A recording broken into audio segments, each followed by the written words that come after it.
NSA Ajit Doval's visit to Beijing, to holding a special representative talks with Chinese counterpart Wang Yi. What are your expectations? This would be the 25th round that they will be talking about, and what will be the talking points according to you? Well, it's a very good thing that NSA Shri Ajit Doval ji has gone to Beijing for the 25th round of the SR talks. These are very important talks, and they happen regularly, and it is good that the momentum is being kept up.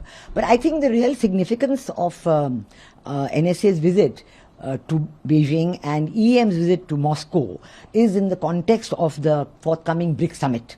So I think it is quite normal that when such an important summit, the BRICS summit, is being held in India on September 12th and 13th, that in preparation for that, sending special envoys, senior ministers, dignitaries to important countries to plan for the BRICS summit, to discuss what will happen, to arrange for the VVIP visit. All these are very important aspects which are held in preparation for such an important event as the BRICS summit in India. So I do expect that those talks will also be held on the sidelines, and discussions will be held on that, on what is going to happen in the BRICS summit, the visit of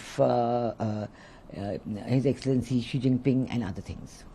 Talking about India-China relationship, we know that the Niger killing and the credible allegation was there given by Justin Trudeau back then, but now this time around it has during that time it's the relationship, now it's back on track.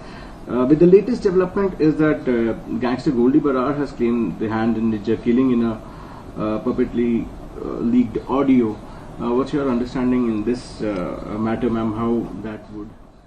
Yeah, well, I heard about that leaked audio, and if anything, it proves India's point. I mean, that India had been saying from the very beginning that India had nothing to do with the assassination of Niger, and that we have absolutely no responsibility, no involvement at all of any kind.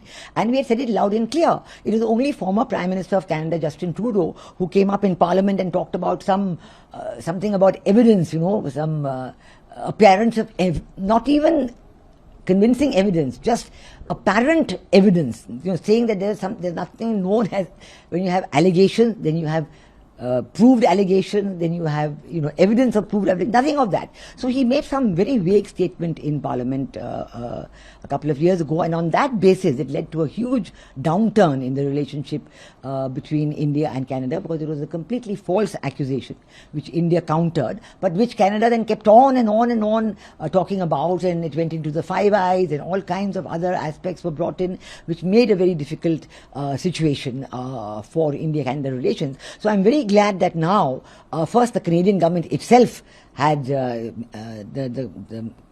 the Canadian intelligence agencies had more or less given a statement that India was not involved. That was proof enough for India.